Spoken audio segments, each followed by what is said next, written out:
नमस्कार दोस्तों, स्वागत है आप सभी का यूट्यूब चैनल एबीटेक में। दोस्तों, उत्तर प्रदेश माध्यमिक शिक्षा सेवा चयन बोर्ड से बड़ी अपडेट निकल के आ रही है।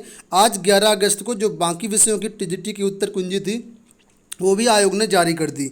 यहाँ पर आप लोग नोटिस देख पा रहे होंगे, लिखा है कि दिनांक 8 अगस्त को संपन्न प्रशिक्षित स्नातक शिक्षक परीक्षा 2021 के निम्न विषयों की उत्तर कुंजी जो है 11 अगस्त को चयन बोर्ड की वेबसाइट पर जारी कर दी गई है। तो 4 विषय जो आंसर की कल नहीं आई थी उसमें था सामाजिक विज्ञान, उर्दू, शारीरिक शिक्षा और संगीत वादन। इन 4 विषयों की उत्तर कुंजी 10 अगस्त को नहीं आ पाई थी, तो आज इसकी उत्तर कुंजी जारी कर दी गई है। ठीक है, तो आप लोग उत्तर कुंजी हमारी वेबसाइट governmentjobcenter.com से डाउनलोड कर सकते हैं।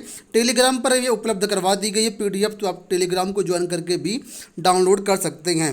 अब अगर आप लोग को उत्तर में कुछ आपत्तियाँ होती हैं, आपको लगता है कि आयोग ने उत्तर गलत बताए हैं या क्वेश्चन गलत है या जो विकल्प हैं एक से ज़्यादा गलत हैं, सही है मतलब, तो उसके लिए आप लोग जो है ऑब्जेक्शन डाल सकते हैं।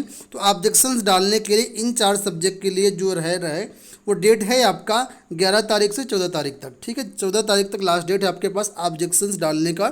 ऑब्जेक्शंस कैसे डालना उसके लिए हमने अपने चैनल पर वीडियो बना दिया हुआ है, उसको आप लोग देख लीजिएगा, अपने ऑब्जेक्शंस डाल दीजिएगा। ठीक है, और इसका जो लिंक है वो वेबसाइट पर अपलोड कर दिया गया है, वहाँ पर एक्टिवेट कर दिया गया है। डिस्क्रिप्शन बॉक्स में भी लिंक मिल जाएगा आपको, वहाँ से चेकआउट कर सकते हैं आप लोग। ठीक है, बढ़ते हैं अगली अपडेट की तरफ। यहाँ पर अपडेट है, देखिए एक बड़ी अपडेट यहाँ पर आ रही है, लिखा है उत्तर प्रदेश में कोरोना संक्रमण पर प्रभावी नियंत्रण बना हुआ है। ऐसे में योगी सरकार ने 16 अगस्त से राज्य के स्कूलों को खोलने का फैसला किया है। सोमवार से सभी बोर्ड्स के कक्षा 9 से 12 तक के माध्यमिक और डिग्री कॉलेज खुल जाएंगे। इस संबंध में बीते दिनों गाइडलाइन भी जारी कर दी गई है। वहीं बुधवार को मुख्यमंत्री योगी आदित्यनाथ ने टीम 9 की बैठक में दिशा निर्देश दिए हैं। मतलब जो माध्यमिक और डिग्री कॉलेज हैं वो आपका खुल जाएंगे 16 तारीख से, लेकिन जो प्राइमरी के विद्यालय हैं उनको भी सरकार खोलने की तैयारी कर रही है। और जो ये विद्यालय है, सुनने में आ रहा है कि सितंबर में ये विद्यालय आपके खोल दिए जाएंगे, प्राइमरी जूनियर भी। देखिए यहाँ पर लिखा है कि सीएम योगी ने बैठक में कहा कि राज्य स्तरीय स्वास्थ्य विशेषज्ञ सलाहकार समिति के दिशा निर्देश के अनुसार शिक्षण संस्थानों में 50% क्षमता के साथ भौतिक रूप से पढ़ाई शुरू की जाए। सभी जगह 2 पालियों में स्कूल चलाए जाएंगे। ठीक है, और जल्द ही प्राइमरी और जूनियर के स्कूल भी खुले जाएंगे। ठीक है, देखिए यहाँ पर लिखा है कि जो सीएम योगी ने बुधवार टीम 9 की बैठक में कहा कि बेसिक शिक्षा परिषद के स्कूलों में कक्षा 6 से 8 तक के कक्षाओं में एडमिशन शुरू कर दिए जाएं। स्थिति का आकलन करते हुए इन विद्यालयों में 1 सितंबर से पढ़ाई शुरू की जा सकती है। उत्तर प्रदेश सरकार ने एक आज ये देखिए नोटिस जारी की है, और इसमें ये सभी नोटिस संबंधित है कोचिंग संस्थानों को लेकर के। अवनीश कुमार अवस्थी जी की तरफ से जो नोटिस जारी हुई वो अपर मुख्य सचिव है यहाँ पर। और देखिए यहाँ पर लिखा है कोचिंग संस्थानों को खोले जाने के संबंध में।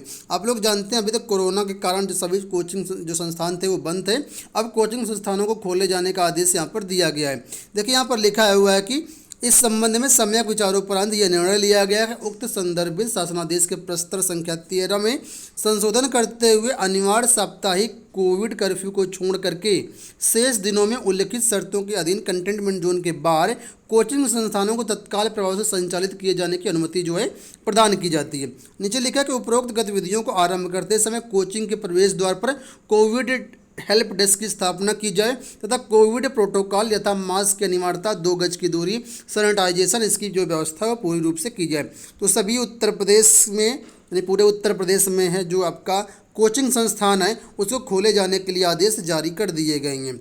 वहीं पर अगली जो अपडेट है, देखिए यहाँ पर है, ये अपडेट है आपका कोरोना कर्फ्यू को लेकर के और OBC आरक्षण संशोधन विधेयक को लेकर के। तो उत्तर प्रदेश में जो शनिवार को लॉकडाउन होता था, आप लोग जानते हैं साप्ताहिक बंदी होती थी शनिवार रविवार को, तो अब जो है वो शनिवार वाला लॉकडाउन जो है समाप्त कर दिया गया है। सोमवार से शनिवार तक सुबह 8 बजे से रात 10 बजे तक सभी पाबंदियां समाप्त कर दी गई हैं, और सिर्फ अब संडे को ही लॉकडाउन रहेगा। लॉकडाउन का मतलब जो कोरोना कर्फ्यू वगैरह रहेगा, बाकी सैटरडे वाला समाप्त कर दिया गया है। दोस्तों यहाँ पर अगली जो अपडेट है वो है राज्यों को OBC आरक्षण सूची के लिए जो संशोधन विधेयक था वो फिलहाल आज राज्यसभा से भी पारित हो गया। देखिए लिखा हुआ है कि राज्यों को ओबीसी आरक्षण सूची तैयार करने का अधिकार देने वाले 127वें संविधान संशोधन विधेयक को राज्यसभा की मंजूरी मिल गई है। संसद के उच्च सदन में मौजूद सभी 186 सांसदों ने इस बिल का समर्थन किया।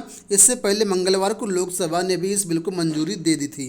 अब इस बिल को राष्ट्रपति के समक्ष पेश किया जाएगा और उनके हस्ताक्षर के साथ ही यह कानून के तौर पर लागू हो जाएगा। इसके तहत देश के सभी राज्यों और केंद्र शासित प्रदेशों को अपने स्तर पर ओबीसी आरक्षण के लिए जातियों की सूची तय करने और उन्हें कोटा देने का अधिकार प्राप्त होगा।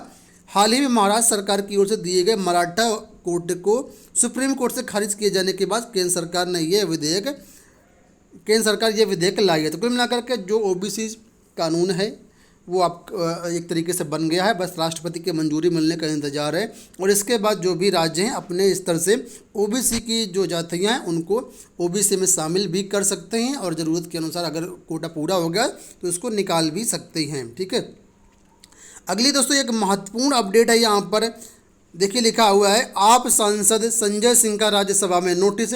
संजय सिंह ने राज्यसभा में शून्यकाल में नोटिस दिया है। यूपी के परिषदीय विद्यालयों में भर्ती को लेकर के नोटिस दिया गया है और कहा है कि 1,37,000 पद पूर्ण भरने के संबंध में।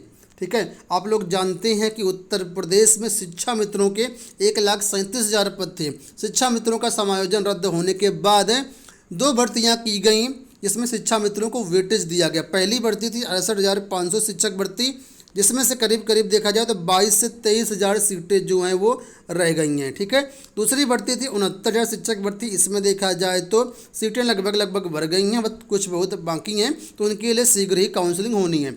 बहुत दिन से अभ्यर्थी मांग कर रहे थे कि जो 22,000 सीटें 68,500 शिक्षक भर्ती में बची हैं उनको 69 शिक्षक भर्ती अभ्यर्थियों से भर दिया जाए। तो उसी के संबंध में देखिए नोटिस आज दिया गया है, आपको दिखाता हूँ। देखिए यहाँ पर लिखा है, Rajya Sabha raising of matter with permission 0 hour submission. अब यहाँ पर 11 अगस्त की डेट भी देख सकते हैं। यहाँ पर देखिए लिखा है कि महोदय 25 जुलाई 2017 को शिक्षा मित्रों का समायोजन सुप्रीम कोर्ट ने रद्द कर दिया था। कोर्ट ने सरकार को आदेश दिया था कि 1,37,000 पदों को 2 क्रमागत भर्तियों में पूरा किया जाए, जिसके अनुपालन में उत्तर प्रदेश सरकार ने 68,500 पदों की पहली भर्ती निकाली। इसमें योग्य अभ्यर्थी नहीं मिल पाने के कारण लगभग 23,000 जो सीटें हैं वो खाली रह गई। ठीक है, आगे लिखा है कि 1.37 लाख का दूसरा भाग उत्तर प्रदेश सरकार ने 69,000 सहायक अध्यापक पदों की भर्ती के रूप में निकाला, जिसके सापेक्ष 1,46,000 अभ्यर्थी पास हुए। अभ्यर्थियों की मांग है कि ये सब सुपरटेट क्वालिफाइंग हैं और सरकार के मानक को पूरा करते हैं, इसलिए 1,37,000 में जितने भी पद रिक्त हैं वे योग्य अभ्यर्थियों द्वारा भरे जाएं। 68,500 और 69,000 दोनों 1.37 लाख का ही भाग है, अतः दोनों भर्तियों में जितने भी पद रिक्त हैं उन्हें योग्य अभ्यर्थियों द्वारा भरा जाए। योग्य अभ्यर्थियों के होने के बावजूद, ठीक है, पदों का नहीं भरना सरकार द्वारा युवाओं की अनदेखी को प्रदर्शित करता है। अतः निवेदन है कि शून्यकाल के दौरान मुझे अपनी बात रखने की अनुमति प्रदान करें। तो ये जो मुद्दा है, जो आम आदमी के सांसद हैं संजय सिंह, उन्होंने शून्यकाल में ये कहा है और इस पर अपनी आवाज़ उठाई है कि जो भी पद रिक्त रहे हैं, शिक्षा मित्रों का समायोजन रद्द होने के बाद जो भी पद बच रहे हैं लगभग 22-23 हज़ार, उनको जो शेष अभ्यर्थी बच रहे हैं उनसे भर दिया जाए। आप लोग जानते हैं काफ़ी दिनों से इसकी मांग हो रही थी। तो ये हो गई दोस्तों आज की सारी अपडेट। आशा करते हैं वीडियो पसंद आएगा। फिलहाल इस वीडियो में इतना ही, धन्यवाद।